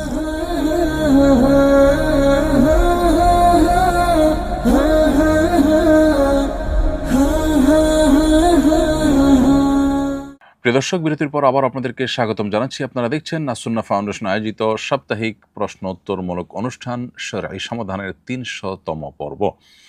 বিরতির আগে আমরা অনেকগুলো প্রশ্ন উত্তর দিয়েছি। আল্লাহ তাআলার অশেষ অনুগ্রহে এই পর্যায়ে আমি যে প্রশ্নটি দেখতে পাচ্ছি সেটি হলো, বাসার ছোট শিশুরা পেশাব করার পর পানি ব্যবহার করে না, যার ফলে তাদের কাপড়ে পেশাব লেগে থাকে। এমন শিশুদের কোলে নিলে আমার পোশাক বা শরীর নাপাক হবে কিনা, নাপাকি লেগেছে কিনা বিষয়ে নিশ্চিত না হলে বা কাপড় শুকনো থাকলে পবিত্রতার বিধান কি? খুবই গুরুত্বপূর্ণ একটি প্রশ্ন। প্রিয় দর্শক, এই প্রশ্ন উত্তরে বলতে চাই, আমাদের ছোট শিশুরা পেশাব করার পর যদি তাদের প্যান্টে কাপড়ে পেশাব লেগে থাকে, ভিজে যায়, প্রথমত সেটি শুকিয়ে যাওয়ার পর যদি আমরা তাদেরকে কোলে নেই এবং এর কোনো দুর্গন্ধ আলামত কোনো কিছু আমাদের কাপড়ে পোশাকে সেভাবে দৃশ্যমান না হয়, তাহলে সেক্ষেত্রে আমরা পবিত্র আছি, আমাদের পোশাক আশাক নাপাক হয়নি, সেটি আমরা ধরে নিব এবং সেটি পাক হিসেবে বিবেচিত হবে। আর যদি তাদের পোশাকের যে আর্দ্রতা বা নাপাকি সেটা আমাদের কোলে নেওয়ার ফলে যদি আমাদের শরীরে বা কাপড়ে লেগে ভিজে যায়, তাহলে সেক্ষেত্রে অবশ্যই যে অংশটুকু ভিজেছে সেটুকু নাপাক হিসেবে বিবেচিত হবে এবং সেটি ধুয়ে পাক করতে হবে। এভাবে আমরা পবিত্রতার বিধান নির্ণীত করব ইনশাআল্লাহ তাআলা। আর যদি নাপাকের কোনো আলামত না থাকে, শুকিয়ে গেছে, সেরকম হালকা ভেজা যেটুকু সেটুকুর কোনো ভেজা ভাব আমাদের কাপড়ের শরীরে আসেনি, তাহলে সেক্ষেত্রে তার ফলে অপবিত্র হয়েছি আমরা, আমাদের কাপড় অপবিত্র হয়েছে, সেই রকম কোনো বিধান প্রযোজ্য হবে না। হজে যাওয়ার সময় অনেকে সালাম পৌঁছানোর কথা বলে, রাসূল করিম সাল্লাল্লাহু আলাইহি ওয়াসাল্লামের উপর দরুদ সালাম পাঠানোর পদ্ধতি কি? গুরুত্বপূর্ণ প্রশ্ন। বিষয়ে নবী করিম সাল্লাল্লাহু আলাইহি ওয়াসাল্লাম থেকে একটি হাদিস সুনানে নাসাইতে বর্ণিত হয়েছে। তিনি বলেছেন, ইন্না লিল্লাহি সাইয়াহিনা ফিল আরদ ইউবাল্লিগুনা মিন্নি মিন উম্মতি আসসালাম। নবীজি বলেছেন, আমার উম্মত পৃথিবীর বিভিন্ন প্রান্ত থেকে যে আমার কাছে সালাম প্রেরণ করে আর আল্লাহর কাছে দরুদ পেশ করে, অর্থাৎ নবী সাল্লাল্লাহু আলাইহি ওয়াসাল্লামের জন্য দোয়া করে, সেটিকে নবী সাল্লাল্লাহু আলাইহি ওয়াসাল্লামের কাছে সেই সালাম পৌঁছাবার জন্য আল্লাহ তাআলার কিছু ফেরেশতা আছেন যারা বিশ্বময় বিচরণ করে থাকেন, যাদেরকে আমরা দেখি না। কোনো অঞ্চল থেকে কেউ যখন সালাম দেয়, তখন নবী আলাইহিস সালামের কাছে আল্লাহর সেই ফেরেশতারা অবগত করেন, রিপোর্ট দেন যে পৃথিবীর অমুক প্রান্ত থেকে আল্লাহর অমুক বান্দা, আপনার অমুক উম্মত, অমুকের ছেলে অমুক, তিনি আপনার প্রতি সালাম পেশ করেছেন। তো এ হাদিস থেকে পরিষ্কারভাবে আমরা জানতে পারলাম যে নবী সাল্লাল্লাহু আলাইহি ওয়াসাল্লামের প্রতি আমরা যদি সালাম পেশ করি পৃথিবীর কোনো প্রান্ত থেকে, সেটি পৌঁছাবার জন্য আল্লাহ তাআলার ফেরেশতারা নিয়োজিত থাকেন। অতএব কোনো মানুষকে দিয়ে মদিনায় সালাম আলাদা করে প্রেরণ করবার প্রয়োজন নেই। এরপরে প্রশ্ন হলো, কুপ্রবৃত্তি নিয়ন্ত্রণ করার উপায় কি? কুপ্রবৃত্তি নিয়ন্ত্রণ করবার জন্য আমাদেরকে নিজের বিরুদ্ধে নিজের সংগ্রাম চালাতে হবে। অর্থাৎ নিজের নফস বা আমার প্রবৃত্তি কোনো কিছু চাইলেই সেটা আমি করব, ব্যাপারটা সেরকম না। যদি সেটি নিষিদ্ধ হয়, হারাম হয়, তাহলে সেটা থেকে বেঁচে থাকার জন্য আত্মসংগ্রাম চালাতে হবে, মনের বিরুদ্ধে চলার চেষ্টা করতে হবে। এক্ষেত্রে আমাদের জন্য সবচেয়ে বড় বাধা হলো শয়তানের ওয়াসওয়াসা এবং শয়তানের ফাঁদগুলো। এই জন্য একজন ইমানদার কুপ্রবৃত্তিকে নিয়ন্ত্রণে রাখবার জন্য নিজের প্রচেষ্টার পাশাপাশি শয়তান যেন কোনোভাবে তাকে দুর্বল করে ফেলতে না পারে, শয়তান যেন কোনোভাবে তার উপরে প্রভাব বিস্তার করতে না পারে, সেজন্য সচেষ্ট থাকতে হবে। যে সমস্ত গুনাহগুলোর ব্যাপারে শরীয়ত আমাদেরকে সতর্ক করেছে, কোরআন হাদিস আমাদেরকে সতর্ক করেছে, যে গুনাহগুলোর সাথে শয়তানের কোনোভাবে লিঙ্ক প্রমাণিত হয়, সেগুলো থেকে বেঁচে থাকার সর্বোচ্চ চেষ্টা করতে হবে। দৈনন্দিন জীবনে সুন্নাহর অনুসরণ এবং কোরআন হাদিস নিষিদ্ধ বিষয়গুলো থেকে বেঁচে থাকা, স্পেশালি আপনার মিউজিক, তারপরে আপনার হারাম উপার্জন, তারপর আপনার শয়তানের বিচরণ ক্ষেত্রগুলোতে বিচরণ বা শয়তানের নির্দেশিত পথে পথ চলা, এবং যৌনতা সংশ্লিষ্ট যে গুনাহগুলো আছে সেগুলোতে লিপ্ত হওয়া, বিকৃতিতে লিপ্ত হওয়া, এগুলো শয়তানের মাদাখেল বা শয়তান মানুষের ভিতরে প্রভাব বিস্তার করার যে উপায়গুলো আছে সেগুলোর মধ্যে থেকে অন্যতম। এই জন্য এই বিষয়গুলো থেকে বিশেষভাবে বেঁচে থাকার জন্য সচেষ্ট আমাদেরকে থাকতে হবে ইনশাআল্লাহ। তাহলে নিজের কুপ্রবৃত্তিকে আমরা নিয়ন্ত্রণ করতে পারবো। সেই সাথে আল্লাহ তাআলার কাছে দোয়া করতে হবে। নবী সাল্লাল্লাহু আলাইহি ওয়াসাল্লাম বিভিন্ন রকমের দোয়া আমাদেরকে শিখিয়েছেন। আল্লাহুম্মা আতি নাফসি তাকওয়াহা ওয়া যাক্কিহা ওয়া আনতা খায়রু মান যাক্কাহা। আল্লাহ, আপনি আমার নফসকে পবিত্র করুন, আপনি সর্বোত্তম পবিত্রকারী নফসের জন্য। এছাড়া নবী সাল্লাল্লাহু আলাইহি ওয়াসাল্লাম দোয়া শিখিয়েছেন আমাদেরকে, আল্লাহ এই আল্লাহুম্মা আলহিমনি রুশদি, আল্লাহ আমার নফসকে, আমার প্রবৃত্তিকে ভালো কাজে চলার জন্য আপনি পথনির্দেশ করুন। এবং ওয়ালা তাকিলনি ইলা নাফসি তরফাতা আইন, আল্লাহ আমার নিজের প্রতি, অন্য আরেকটা দোয়ার অংশ এটি, ওয়ালা তাকিলনি নাফসি তরফাতা আইন, আল্লাহ আমার নিজের নফসের কুপ্রবৃত্তির গোলাম যেন আমি না হই, সে যেন তার কথা মতো যেন একটা মুহূর্ত আমি না চলি, বরং কুপ্রবৃত্তি বা খারাপ মনোবাসনা যেটি, এটি থেকে যেন আমি বেঁচে থাকতে পারি। সেজন্য নবী আলাইহিস সালামের শেখানো যাবতীয় দোয়াগুলো আমরা আল্লাহর কাছে নিবেদন করবো ইনশাআল্লাহ তাআলা। এরপরে প্রশ্ন হলো, এক আলেমের কাছে শুনেছি আখিরি জামানায় হজ হবে ভ্রমণ ও চিত্ত বিনোদনের উদ্দেশ্যে। জানার বিষয় হলো, এই সময়টা কি এখন চলছে? আর বিনোদনের উদ্দেশ্যে হজ বলতে ঠিক কী ধরনের আচরণ বা প্রবণতাকে বোঝানো হয়েছে? উত্তর হলো যে, এই বিষয়ে তারিখে বাগদাদে একটি বর্ণনা পাওয়া যায় যে হজ একটা সময় আসবে যখন ধনীদের জন্য এটি একটি পর্যটনে অনুদশটি আপনার শৌখিন যে শৌখিনতা থেকে যে সফর হয়ে থাকে সেইগুলোর অন্তর্ভুক্ত হবে। আর যারা সমাজের মধ্যম স্তরের মানুষ আছেন, মধ্যম আয়ের মানুষ আছেন, তারা এটাকে ব্যবসায় পরিণত করবেন। আর বড় বড় আলেম বা কারি যারা আছেন, তারা এটাকে মানুষের কাছে দেখানোর বিষয়ে পরিণত করবেন। নাউজুবিল্লাহ, আল্লাহ আমাদেরকে হেফাজত করুন। এরকম মনোবাসনা থেকে যেন হজের ইবাদতটি আমাদের দ্বারা সম্পন্ন না হয়। হাদিসটির বর্ণার সূত্রে, যে সূত্র হাদিসটি বর্ণিত হয়েছে সেটি কিছুটা দুর্বল। মুহাদ্দিসগণ এটিকে দুর্বল সূত্রে বর্ণিত হাদিস বলেছেন, কিন্তু এটি সত্য যে এই ধরনের নেগেটিভিটি আছে বা এই ধরনের নেতিবাচক দিক আছে আজকাল আমাদের হজের মধ্যে। বিধায় আমাদের সর্বোচ্চ সতর্ক থাকা দরকার এবং হজটা যেন আল্লাহর জন্য হয় সেটির ব্যাপারে সর্বোচ্চ খেয়াল রাখা দরকার। এরপর একটি প্রশ্ন হলো, আমি একটা দোকানের ম্যানেজার, প্রতিদিন আমি মাল কিনি, এরপর মালিক থেকে টাকা নিয়ে পরিশোধ করি।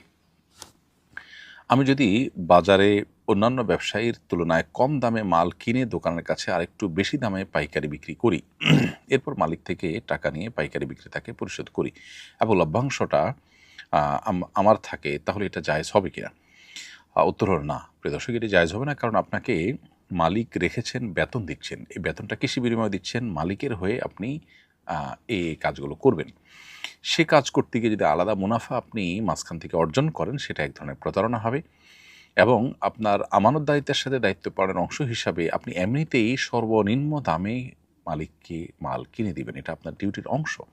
বিধায় সেখানে আলাদা বা উপরি ইনকাম যদি আপনি করতে যান, সেটি অবশ্যই নাজায়েজ হবে এবং সেটি আপনার জন্য হালাল হবে না। হজ যাওয়ার সামর্থ্য রাখে না এরূপ ব্যক্তিকে খরচ দিয়ে হজ করানোর কোনো ফজিলত আছে কিনা?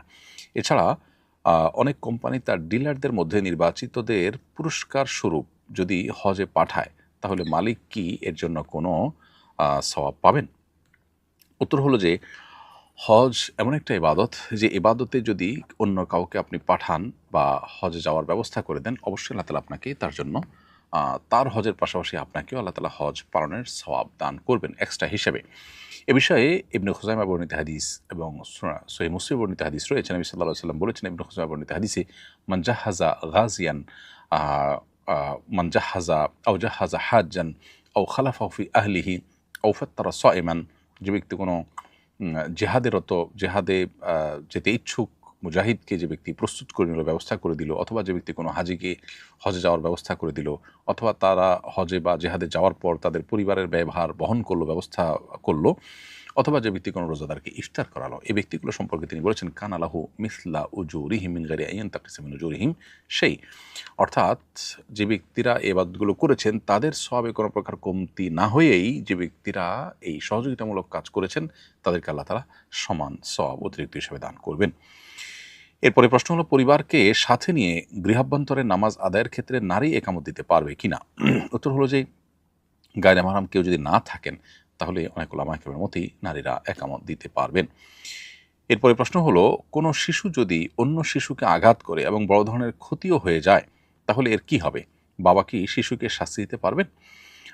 শিশু যদি শাস্তি দেওয়ার মতো উপযুক্ত বয়সে পরিণত হয়, তাহলে সেক্ষেত্রে শরিয়ার সীমানার মধ্যে থেকে শাসন করতে পারবেন বাবা মা। আর যদি শরিয়ার শাসন উপযুক্ত যে সীমানা সেটাতে উপনীত না হয়, তাহলে তাদেরকে শারীরিকভাবে প্রহার হোক বা শাসন বলতে আমরা যা বুঝি সেগুলো করা যাবে না, সতর্ক করা যেতে পারে। এক্ষেত্রে একটা আমাদের জন্য মৌলিক একটা হাদিস হলো সেই হাদিস, যে হাদিসে নবী সাল্লাল্লাহু আলাইহি ওয়াসাল্লাম বলেছেন যে তোমরা তোমাদের সন্তানরা যখন 10 বছরে উপনীত হয় তখন তারা নামাজ না পড়লে তোমরা তাদেরকে শাসন করো। অতএব ছোট 2 বছর 3 বছর 4 বছরের কোনো শিশু যদি কোনো ভুল করে তাহলে তাকে শাসনের নামে প্রহার ইত্যাদি করা জায়েজ হবে না। বিশেষ করে যেটিকে তার জন্য টর্চার হিসাবে বিবেচিত হতে পারে সেটা জায়েজ নয়। পশ্চিমা দুনিয়াতে অবশ্য শিশুদেরকে কোনো রকম শাসন এর বিরোধিতা করা হয় এবং এটা অযৌক্তিক এবং এটা ভুল এবং এর কুফল তারা নিজেরা ভোগ করছে। শিশুর সবচেয়ে আপন তার বাবা মা, বিধায় তারা সম্পূর্ণ আল্লাহর ভয়কে অন্তরে জাগ্রত রেখে শিশুর কল্যাণে যতটুকু শাসনের প্রয়োজন হয় শরিয়া সীমানার মধ্যে থেকে ততটুকু শাসন বা তাদেরকে আপনার সতর্ক করার কাজটি বাবা মা করাটা তাদের কর্তব্য, অভিভাবক সুলভ কর্তব্য। একটি শিশু যদি অন্যায় করে রাষ্ট্র তার জন্য কোনো না কোনো উদ্যোগ নেয়, পৃথিবীর সব জায়গায় আছে যে অন্তত তার কাউন্সেলিংয়ের জন্য তো কিছু করে, কিন্তু সেই কাজটা বাবা মা করলে তারা সেটাকে পজিটিভলি নেয় না। এটা হলো দুর্ভাগ্যজনক এবং সন্দেহাতীতভাবে একটি ভুল অ্যাপ্রোচ। একজন ইমানদার কখনো সেই পথে যেতে পারেন না। এরপরে প্রশ্ন হলো, ফরজ গোসলের মাঝে যদি বায়ু নির্গত হয় তাহলে কি গোসল পুনরায় করতে হবে? ফরজ গোসলের মাঝে যদি বায়ু নির্গত হয় তাহলে তারপর অজু করতে হবে, অজুর প্রয়োজনে, পবিত্রতার প্রয়োজনে, কিন্তু গোসল পুনরায় করার প্রয়োজন নেই। এরপরে প্রশ্ন হলো, বাবা মারা যাওয়ার পূর্বে আমাদের এক ভাইয়ের জন্য একটি জমির ওসিয়ত করেছেন, এখন কি সেই ভাইকে জমিটি দিতে হবে? উত্তর হলো, বাবা মারা যাওয়ার পূর্বে যদি তার কোনো সন্তান এর জন্য কোনো ওসিয়ত করে যান কোনো জমি দেওয়ার জন্য, তাহলে সে ওসিয়ত পূর্ণ করতে হবে না। কারণ নবী আলাইহিস সালাম বলেছেন, লা ওয়াসিয়াতা লিওয়ারিসিন, কোনো ওয়ারিসের জন্য ওসিয়ত চলে না। আপনার বাবার সম্পদে যেহেতু আপনার ভাইয়ের জন্য নির্দিষ্ট হিস্সা ফিক্সড করা আছে কোরআনে, অতএব তিনি ওয়ারিস, আর ওয়ারিস হওয়ার কারণে তার জন্য আর ওসিয়ত চলবে না। আপনার বাবা চাইলে আপনার ভাতিজাদের জন্য ওসিয়ত করতে পারতেন, কারণ নাতি নাতনি তাদের জন্য শরিয়া কোনো আপনার হিস্সা রাখেনি দাদা বা নানার সম্পদে, ফলে নাতি নাতনিদের জন্য ওসিয়ত চলে, আর যার জন্য হিস্সা নির্দিষ্ট আছে তার জন্য ওসিয়ত চলে না। বিধায় আপনার ভাইয়ের জন্য এই ওসিয়ত কার্যকর হবে না। তবে আপনারা ভাই বোনরা সবাই যদি প্রাপ্তবয়স্ক হন, ওয়ারিসরা, অন্য সব ওয়ারিসরা যদি প্রাপ্তবয়স্ক হন এবং সবাই যদি সম্মতিক্রমে, বাবা যেহেতু দিতে চেয়েছেন কিন্তু শরিয়া দৃষ্টিকোণ থেকে দিতে আপনারা বাধ্য নন, অতএব আপনারা বাবার চাওয়ার প্রতি শ্রদ্ধা রেখে যদি নিজেদের দায় দাবি থেকে মুক্ত করে দিয়ে সেটা ভাইকে দেন, সেটা আপনারা দিতে পারেন। এরপরে প্রশ্ন হলো, নামাজে ইমাম সম্পূর্ণ সালাম শেষ করার পূর্বেই যদি মুক্তাদি সালাম শেষ করে ফেলে তাহলে কি মুক্তাদির নামাজ হবে? উত্তর হলো, নামাজ হয়ে যাবে, তবে ইমামের সালামের আগে সালাম শেষ করে ফেলাটা অনুচিত এবং মাকরুহ। ইমামকে ইত্তেবা এবং অনুকরণ করতে হবে। নবী সাল্লাল্লাহু আলাইহি ওয়াসাল্লাম বলেছেন, ইন্নামা জুইলাল ইমামু লিউতাম্মা বিহি ফাইদা রাকা ফারকাউ ইলা আখিল হাদিস। ইমাম দেয়া হয়েছে, নির্ধারণ করা হয়েছে, ধার্য করা হয়েছে অনুকরণ করবার জন্য, বিধায় তিনি যখন কোনো আমল করবেন তখন তোমরা সে আমল করবে, অর্থাৎ ইমামের আগে করবে না। তবে যদি কারোর হয়ে যায় ভুলে, ইনশাআল্লাহ নামাজ হয়ে যাবে। এরপরে প্রশ্ন হলো, বাচ্চার সুস্থতার জন্য এতিমখানায় একটি ছাগল দানের মানত করেছিলাম, এখন সম্পূর্ণ ছাগলটাই কি দান করতে হবে, নাকি ছাগলের ভুঁড়ি ইত্যাদি আমরা নিজেরা রেখে দিতে পারবো? মানত যদি বিশুদ্ধ হয় তাহলে সেটাকে পরিপূর্ণরূপে মানতে হয়। যেহেতু আপনার মানতটি বিশুদ্ধ হয়েছে এবং শরিয়া দৃষ্টিকোণ থেকে পালনযোগ্য মানত বা পালনীয় মানতে পরিণত হয়েছে, বিধায় আপনি অবশ্যই আপনার এই ছাগলের সবটুকুন অংশ গরিব-দুঃখীকে, এতিমদেরকে আপনি খাইয়ে দিবেন। এখানে কোনো কিছু আপনি রাখতে পারবেন না, সেটা হোক ভুঁড়ি বা অন্য কোনো অংশ ছাগলের। পিরিয়ড অবস্থায় কি সাজদা করে দোয়া করা যাবে? হাদিসে সিজদায় দোয়া করার নির্দেশনা এসেছে। নবী সাল্লাল্লাহু আলাইহি ওয়াসাল্লাম বলেছেন, আকরাবু মা ইয়াকুনুল আবদু মির রাব্বিহি সাজিদ, বান্দা আল্লাহর সবচেয়ে নিকটবর্তী থাকে যখন সিজদারত থাকে। তবে সাধারণত এখানে এই হাদিসের এই ভাষ্য থেকে আপনার নামাজের সিজদার কথা উদ্দেশ্য নেওয়া হয়েছে। এর বাইরে তেলাওয়াতের সিজদা, সাহু সিজদা, এগুলো শরিয়া সম্মত। কেউ যদি শুধু দোয়ার উদ্দেশ্যে সেজদায় যান সেটি করতে পারেন কিনা, এ সম্পর্কে অনেক ইমামগণ বলেছেন যে কোনো অসুবিধা নেই, করতে পারেন যদি দোয়ার উদ্দেশ্যে যান। কোনো কারণ ছাড়া সিজদা করা এটা নিষিদ্ধ। সিজদা হবে ইবাদতে, সেটা হলো নামাজের সিজদা আর তেলাওয়াতের সিজদা। আর এর বাইরে দোয়ার জন্য সিজদা করাকে অনেক উলামা ইকরাম অনুমতি দিয়েছেন, কোনো উলামা ইকরাম ব্যাপারে ভিন্ন মত পোষণ করেছেন। তো পিরিয়ড অবস্থাতে নামাজ পড়া নিষেধ, সিজদা নামাজের একটা পার্ট, অতএব এটা না করাটাই হলো নিরাপদ। শুধু দোয়ার উদ্দেশ্যে সিজদা হলো যেটা আসলে নামাজের পার্ট না, শুধুই দোয়ার উদ্দেশ্যে, সেটি অবশ্য হতে পারে।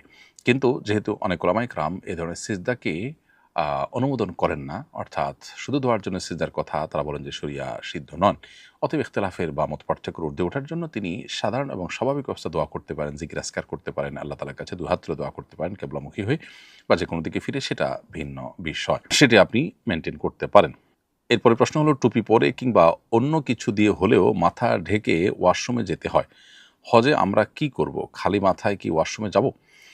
প্রথম কথা হলো যে টুপি পরে বা মাথায় কিছু দিয়ে ওয়াশরুমে যেতে হবে, না হলে গুনাহ হবে খালি মাথায় গেলে, এরকম কোনো কথা কোরআন বা হাদিসে নেই বা শরীয়তের কোনো বাধ্যবাধকতা নেই। তবে অনেক উলামায়ে কেরাম খালি মাথায় না গিয়ে মাথা ঢেকে ওয়াশরুমে যাওয়াটাকে মুস্তাহাব বলেছেন। যদিও হাজিদের জন্য এটি এহরামরত অবস্থায় প্রযোজ্য নয়। এহরামরত অবস্থায় বরং খালি মাথায় তারা যাবেন। পুরুষ হাজিরা তারা খালি মাথায় এহরামরত অবস্থায় ওয়াশরুমে যাবেন এবং খালি মাথায় থাকবেন তারা। মাহরামের সাথে হজ করতে গিয়ে শুধু মহিলারা কি একাকী তওয়াফ করতে পারবে? যদি মাহরাম অসুস্থ থাকে কিংবা ক্লান্ত থাকে? মহিলাদের হজ বা উমরার সফরে মাহরাম থাকা জরুরি।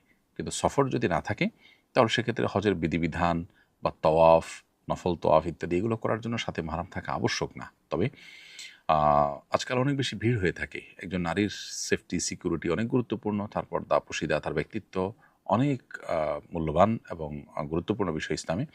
সেজন্য সেটি যাতে কোনোভাবে সেটি যেন কোনো বিঘ্ন না ঘটে, সেই দিকটি নিশ্চিত করতে হবে অন্য মহিলাদের সাথে, বা নিজের সেফটি সিকিউরিটি মেনটেন করে সেভাবে নিরাপত্তার সাথে তিনি করবেন। মাহরাম না থাকলে অসুবিধা নেই। চুল খোঁপায় বেঁধে নামাজ পড়বো নাকি খোলা রেখে নামাজ পড়বো? পুরুষদের জন্য চুল বেঁধে নামাজ পড়া অবশ্য মাকরুহ এবং নিষিদ্ধ। তবে মেয়েরা চুল খোলা রেখে বেঁধে তারা নামাজ পড়তে পারেন, কোনো অসুবিধা নেই। এরপরে প্রশ্ন হলো, মানুষের হিংসা বিদ্বেষ থেকে বেঁচে থাকার কি কোনো দোয়া বা আমল আছে? মানুষের হিংসা বিদ্বেষের ক্ষতি থেকে বেঁচে থাকার জন্য আপনি সূরায়ে হাসাদ পড়বেন, সূরায়ে ফালাক পড়বেন।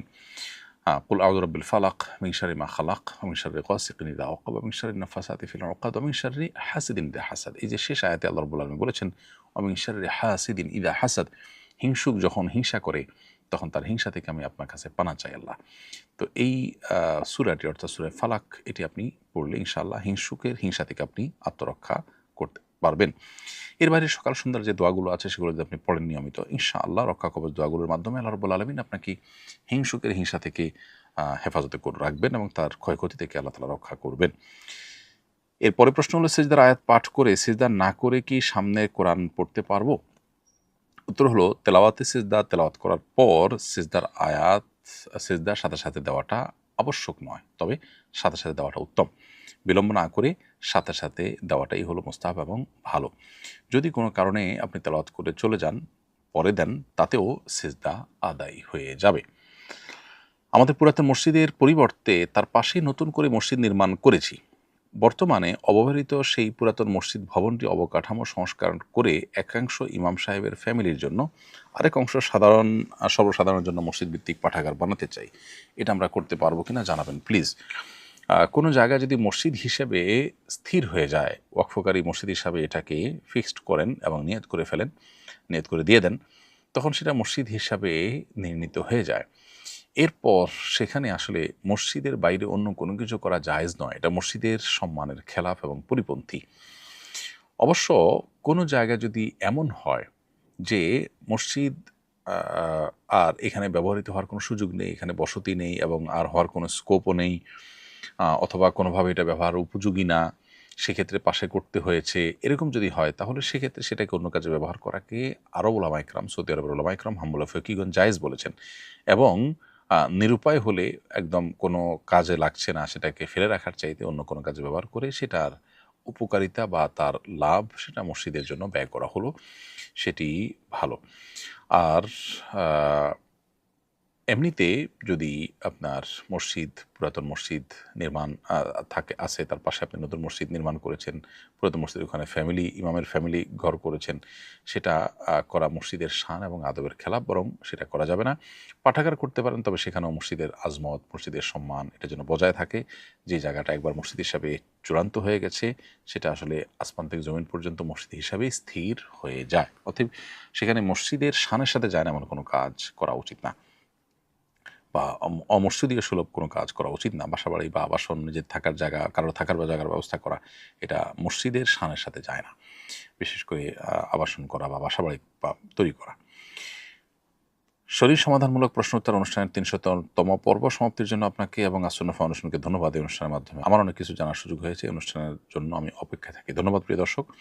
আল্লাহ তাআলা আপনাকে উত্তম বিনিময় দান করুন আপনার এই ভালো কাজের প্রতি আপনার আগ্রহের কারণে এবং আমাদেরকে উৎসাহ দেওয়ার জন্য। এরপরে প্রশ্ন হলো, একই আমল একাধিক নিয়তে করা যাবে কিনা? যেমন আইয়ামে বীজের রোজা রেখে মায়ের ইসারে সওয়াবেরও উদ্দেশ্য। একই আমল একাধিক নিয়তে করা যায় শর্ত সাপেক্ষে। বিশেষ করে একই ক্যাটাগরির আমল যখন হয় তখন করা যায়। যেমন আপনি শাওয়ালের ৬ রোজা রাখলেন সোমবার, বৃহস্পতিবার বা আইয়ামে বীজের দিনগুলোতে, তখন একই সাথে সোম বৃহস্পতিবারের নিয়ত আবার শাওয়ালের নিয়ত আপনি করতে পারেন।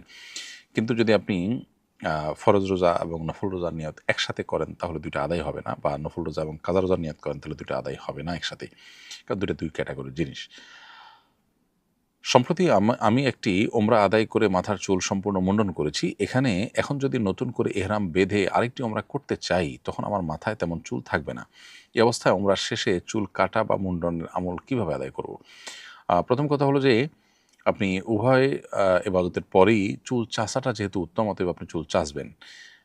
প্রশ্ন হলো, প্রথমবার চাঁচার পর তো আবার দ্বিতীয়বার চুল চাঁচার মতো চুল উঠে সারবে না। উত্তর হলো যে যেটুকু উঠে আপনি ওই খালি মাথার উপরে প্রয়োজনে ঘুর চালাবেন। তারপরও আপনাকে আপনার চুল চাঁচতে হবে উত্তম হিসাবে। যদি বলেন যে না, আমি প্রথমবার চুল ছোট করব, পরের বার চাঁচবো, সেটাও আপনি করতে পারেন। আর উত্তম এবং সরাসরি সুন্নাহর উপর আমল করতে চাইলে উভয়বার আপনাকে চুল চাঁচতে হবে পুরুষ হিসাবে। কোরবানি গরুতে কোরবানির সাথে সন্তানের আকিকা করা যাবে কিনা? একদল উলামা ইকরামের মতে এটি করা যাবে না, কারণ দুটি দুই ধরনের ইবাদত। তবে হানাফি মাযহাব অনুযায়ী কোনো অসুবিধা নেই, কোরবানির গরুর সাথে সন্তানের আকিকা করা যাবে। কারণ আকিকা এবং কোরবানি মূলত একই ধাঁচের এবং একই প্যাটার্নের ইবাদত। এর দুইটার মৌলিকত্বে তেমন কোনো পার্থক্য নেই, বিধায় একসাথে করা যাবে। বিধায় একটি আকিকার জন্য, একটা ছাগল যেরকম একটা আকিকার জন্য যথেষ্ট হয়, কোরবানির গরুতে যেহেতু ৭ জনের পক্ষ থেকে কোরবানি করা যায় একটা গরুতে, সেজন্য ৭টি আপনার কোরবানি হওয়ার পাশাপাশি ৩টি কোরবানি আর ৪টি আকিকার, ৪ ছাগলের কাজ দিল, অথবা ২টি আকিকার ছাগলের কাজ দিল, ৫টি কোরবানি হলো। এরকম কোরবানি এবং আকিকাকে মিলিয়ে একসাথে করা যাবে। আমাদের স্বামী স্ত্রী দুজনের থ্যালাসেমিয়ার রোগ আছে। চিকিৎসকের ভাষ্যমতে অনাগত সন্তানেরও থ্যালাসেমিয়া হওয়ার প্রবল আশঙ্কা আছে। গর্ভস্থ সন্তানের বয়স ৪৫ দিন। এই সন্তান ফেলে দেওয়া যাবে কিনা? প্রথমত, নেহায়েতি শঙ্কার ভিত্তিতে আসলে কোনো গর্ভস্থ সন্তান ফেলে দেওয়া বা নষ্ট করা জায়েজ হবে না। যদি সন্দেহটা শুধু নিছক সন্দেহ না হয়, বরং সেটা প্রমাণিত বিষয় হয় এবং ভয়াবহ বিপদের, কষ্টের কারণ হয়, এই সন্তান জন্মলাভ করে সন্তানের ভোগান্তি নিজেদের স্থায়ী ভোগান্তি, বড় ধরনের বিপদের কারণ হয়, তাহলে সেক্ষেত্রে যেহেতু এত অল্প সময়ের মধ্যে হার্টবিট আসে না, ফলে বা আপনার বাচ্চার রূহ যেহেতু তার শরীরে আসে না, সেজন্য আপনার বিপদ থেকে রক্ষার জন্য যদি নিশ্চিত বা আপনার আপনার প্রবল আশঙ্কা থাকে, তাহলে সেক্ষেত্রে সেটা থেকে রক্ষার জন্য এটি নষ্ট করা যেতে পারে, কিন্তু সেটি কঠিন শর্ত সাপেক্ষে। আমার এক আত্মীয় একটি সরকারি প্রতিষ্ঠানে চাকরি নিয়েছেন। চাকরিটা মৌলিকভাবে হালাল। শোনা যাচ্ছে তিনি এই চাকরিটি পেতে ঘুষ দিয়েছেন। তার পক্ষ থেকে দেওয়া কোনো উপহার গ্রহণ বা তার উপার্জনের টাকায় কেনা খাবার খাওয়া কি আমাদের জন্য হালাল হবে?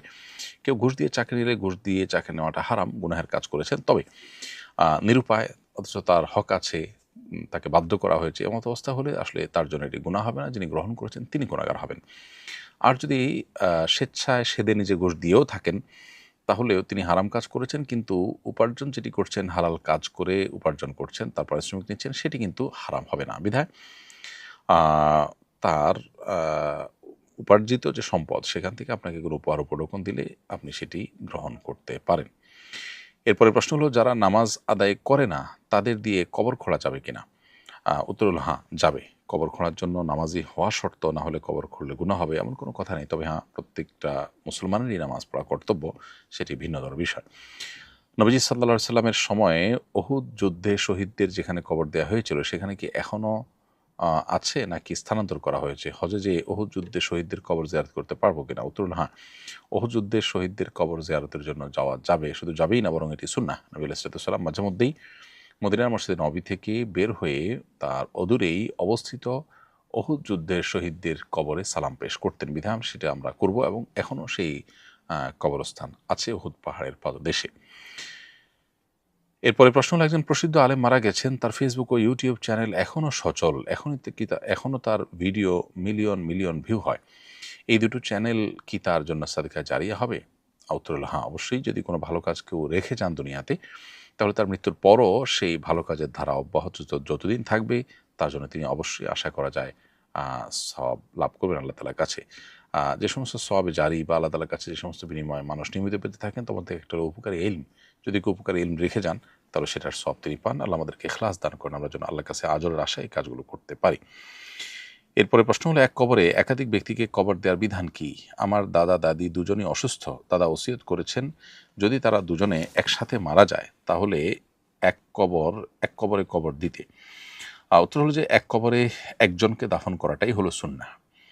অবশ্য বিশেষ ওজোরের কারণে যদি এক কবরে একাধিক মানুষের কবর দিতে হয় নিরুপায়, বা একাধিক কবর করা কঠিন হচ্ছে, যেমন ওহুদের শহীদদের ক্ষেত্রে করা হয়েছিল, এরকম যদি হয় তাহলে সেটা জায়েজ রয়েছে। আর বিনা ওজরে এক কবরে একাধিক ব্যক্তিকে কবর দেওয়া এটা মাকরু। এজন্য কেউ যদি ওসিয়ত করে যান, সে ওসিয়ত পূর্ণ করা যাবে না, বরং আলাদা আলাদা দাফন করবেন। দাড়ির মূল অংশ ঠিক রেখে আশেপাশের দাড়ি অনেকে শেভ করে থাকেন, এটা কি শরীয়ত সম্মত? না। দাড়ি বলতে আপনার এই দুই চোয়ালের যে হাড়ের উপর যেগুলো থাকে, একটু সামনে বা একটু পেছনে বা একদম বরাবর হাড়ের মাঝে, মোটামুটি হাড়কে ঘিরে যে দাড়িগুলো হয় সেগুলো সবগুলোই আসলে রাখতে হবে। এর কোনোটাকে কাটা উচিত নয়, চাষা উচিত নয়। বিধায় এটা যদি কেউ কাটেন, চাষেন, তাহলে সেটা ভুল। নফল নামাজে উচ্চ স্বরে কেরাত পড়া যাবে কিনা? রাতের নফল নামাজ যদি হয় তাহলে সেক্ষেত্রে আপনি সরবে উচ্চ স্বরে কোরআন তেলাওয়াত করতে পারেন, কেরাত পড়তে পারেন। দিনের নফল নামাজ যদি হয় তাহলে সেক্ষেত্রে আপনাকে নীরবে তেলাওয়াত করতে হবে। এখানে আপনি সরবে বা উচ্চ স্বরে তেলাওয়াত করবেন না। এরপরে প্রশ্ন হলো, অন্যের বাড়িতে কিংবা রুমে প্রবেশের সুন্নাহসম্মত পদ্ধতি কি? প্রথম কথা হলো, আল্লাহ তাআলা বলেছেন, ইয়া আইয়ুহাল্লাযীনা আমানু লা তাদখুলু বুয়ুতান গায়রা বুয়ুতিকুম হাত্তা তাস্তানিসু ওয়া তুসাল্লিমু আলা আহলিহা। হে ঈমানদারগণ, তোমরা যখন অন্য কারোর বাসা বাড়িতে প্রবেশ করতে যাবে তখন তাদের অনুমতি প্রার্থনা এবং সালাম দেওয়া ছাড়া প্রবেশ করবে না। এজন্য কারোর বাসা বাড়িতে প্রবেশের আগেই সালাম দেওয়া এবং তার অনুমতি নেওয়া, এটাই হলো কোরআনের নির্দেশনা। বিধায় দুটি আমাদের করতে হবে। আল্লাহ বলেছেন, ওয়া ইন কিলা লাকুম ইরজিউ ফারজিউ, যদি তোমাদেরকে ঢুকতে নিষেধ করা হয়, বলা হয় ফেরত যেতে, তাহলে তোমরা ফেরত যাবে। জোর করে বা অনুমতি ছাড়া কারো বাসায় প্রবেশ করতে যাবে না। আরেকটি গুরুত্বপূর্ণ বিষয় হলো, কারো বাসা বাড়িতে গিয়ে উকি দেওয়া বা দূর থেকে বাহির থেকে উকি দেওয়া, উকিঝুঁকি দেওয়া, এটা নিষিদ্ধ। হাদিসে এটিকে চোখ তুলে ফেলানোর মতো অপরাধ বলে বিবেচনা করা হয়েছে। সেজন্য এটা করা যাবে না। দরজার বরাবর দাঁড়িয়ে কারোর প্রাইভেসি লঙ্ঘন হতে পারে সেরকম কাজ করা, বা এক পাশ থেকে আপনার আলতো করে দেখা, চুরি করে, এই জিনিসগুলো নিষিদ্ধ। এমনিতে আপনি নিজের নজরের হেফাজত করে অনুমতি প্রার্থনা করে সালাম দিয়ে কারোর বাসায় প্রবেশ করবেন, সেটি হলো সুন্নাহ। এরপরে প্রশ্ন হলো, বিতির নামাজে ভুলে দোয়ায়ে কুনুত ছুটে গেলে করণীয় কি? উত্তর হলো, বিতির নামাজে দোয়ায়ে কুনুত পড়া ফুকাহা হানাফির মতে ওয়াজিব। অতএব ভুলে যদি ছুটে যায় তাহলে সিজদা সাহু দিতে হবে। এরপরে প্রশ্ন হলো, আমি নেদারল্যান্ডে থাকি, মাগরিব ও এশার নামাজ একত্রে মাগরিবের ওয়াক্তে পড়া যাবে কিনা? উত্তর হলো, আল্লাহ তাআলা বলেছেন, ইন্না সলাতা কানাত আলাল মুমিনিনা কিতাবাম মাওকুতা, নিশ্চয় নামাজ ইমানদারদের জন্য নির্দিষ্ট সময় পড়াটাকে ফরজ করে দেওয়া হয়েছে। বিধান নির্দিষ্ট সময় পড়তে হয়, মাগরিবটা মাগরিবে, এশারটা এশায়। যদি মাগরিব এবং এশার মধ্যে কোনো সময় না থাকে, একসাথে দুটোটার সময় হয়ে যায়, সেটা ভিন্ন কথা। কোনো দেশে যদি এরকম অবস্থা থাকে যে ওয়াক্ত 2 ওয়াক্ত রাকাত নামাজ পড়ার কোনো ওয়াক্ত নাই, তাহলে ভিন্ন কথা। কিন্তু যদি সামান্যতম ওয়াক্ত থাকে তাহলে ওয়াক্তের মধ্যেই আদায় করাটাই হলো নির্দেশিত। এর পরের প্রশ্ন হলো, সুন্নত নামাজ পড়া অবস্থায় ফরজ শুরু হয়ে গেলে করণীয় কি? উত্তর হলো যে, সুন্নত আপনি পড়ছেন, এর মধ্যে যদি ফরজ শুরু হয়ে যায় তাহলে সেক্ষেত্রে দ্রুততার সাথে সুন্নত শেষ করে আপনি ফরজে শামিল হবেন। যদিও এক্ষেত্রে হাম্বলি ফকিগণ বা সৌদি আরবের উলামা ইকরামগণ বলেন যে না, নামাজ ছেড়ে দিয়ে আপনি জামাতে শামিল হবেন। অবশ্য তারাও বলেন একদম শেষের দিকে হলে নামাজ শেষ করে তারপরে ছাড়া তারপরে শামিল হওয়া, একদম শুরুর দিকে হলে ছেড়ে দিয়ে শামিল হতে তারা বলেন। তবে ওলামা হানাফ বলেন আল্লাহ তাআলা বলেছেন লা তুবতিলু আমালাকুম, তোমরা তোমাদের আমল বাতিল করে দিও না। এজন্য দ্রুততার সাথে শেষ করে হলো সেখানে গিয়ে শামিল হওয়া। আর ওই প্রথম মতের ওলামা ইকরামের বক্তব্য হলো ইদা উকিমাতিস সালাহ ফালা সালাতা ইল্লাল মাকতুবা, যখন নামাজের একামত হয় তখন ফরজ ছাড়া অন্য কোনো নামাজ চলে না। তো মতপার্থক্য থাকলেও বিশুদ্ধতর মত হলো যে নামাজ ভাঙবেন না, বরং দ্রুততার সাথে যতটুকু সম্ভব শেষ করে তারপর আপনি ফরজ নামাজে শামিল হবেন। তাছাড়া নামাজের নিয়ত করার আগে খেয়াল রাখতে হবে যে কতক্ষণ সময় আছে। যদি আপনি সেরকম খেয়াল রেখে নামাজে দাঁড়ান তাহলে সেক্ষেত্রে সামান্য 2-4 সেকেন্ড আগপাস হতে পারে, যাতে কোনো অসুবিধা হবে না। এর বাইরে বড় কোনো গ্যাপ হওয়ার কথা নয় যদি আপনি খেয়াল রেখে নামাজ পড়েন। এরপরের প্রশ্ন হলো, আমি আলট্রাসনোগ্রাফি ডাক্তার, বিভিন্ন নারীদের আলট্রাসনোগ্রাফি ফুটেজ আমি আমার পেজে আপলোড করে ডাক্তারি পরামর্শ দিতে চাচ্ছি, যাতে আমার কাছে আলট্রাসনোর জন্য বেশি রোগী আসে। এক্ষেত্রে রোগীর শরীরের বাইরের কোনো অংশ দেখাবো না, শুধু পেটের ভেতরের অংশ দেখাবো, এবার ভিডিও বানিয়ে কি আপলোড করা যাবে? যেহেতু এটা আসলে পর্দার অন্তর্ভুক্ত নয়, আলট্রাসনোগ্রাফিতে যে শরীরের ভেতরের অংশ দেখা যায়, এটা বিশেষ করে আপনার সাধারণ যে আলট্রাসনোগ্রাফি হয়ে থাকে সেখানে আবসা আবসা যে শুধুমাত্র ডামি টাইপের কিছু শরীরের ছাপটা বোঝা যায়, এটা আসলে চোখের পর্দার আওতাভুক্ত নয়। এটা দেখলে গুনাহ হয়, ব্যাপারটা সেরকম না। তারপরও অনেক ক্ষেত্রে এটা মানুষের প্রাইভেসির বিষয় হতে পারে, বিধায় আপনি কী ধরনের জিনিস দিতে চাচ্ছেন সে বিষয়টা আরেকটু স্টাডি করে তারপরে আপনার এই সিদ্ধান্ত নেওয়াটা ভালো মনে করছি আমি।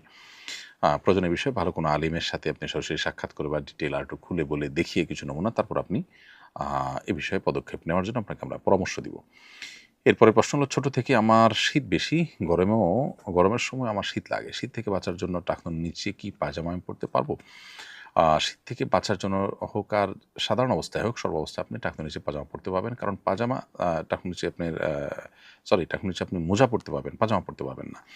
আপনার শীত লাগলে শীত নিবারণের জন্য মোজার ব্যবস্থা আছে, পাজামা নিশ্চয়ই টাকনুর নিচের অংশ ঢাকার জন্য নয়। এজন্য হাদিসে যে নিষিদ্ধ আছে টাকনুর নিচে প্যান্ট, পাজামা, জুব্বা, লুঙ্গি, চাদর ইত্যাদি পরা, সেটার আওতায় থাকবে এটি। অর্থাৎ আপনার এটা করতে পারবেন না, বরং যদি আপনার একান্ত ঠান্ডাই লাগে, শীত লাগে, তাহলে আপনাকে মোজা পরিধান করতে হবে।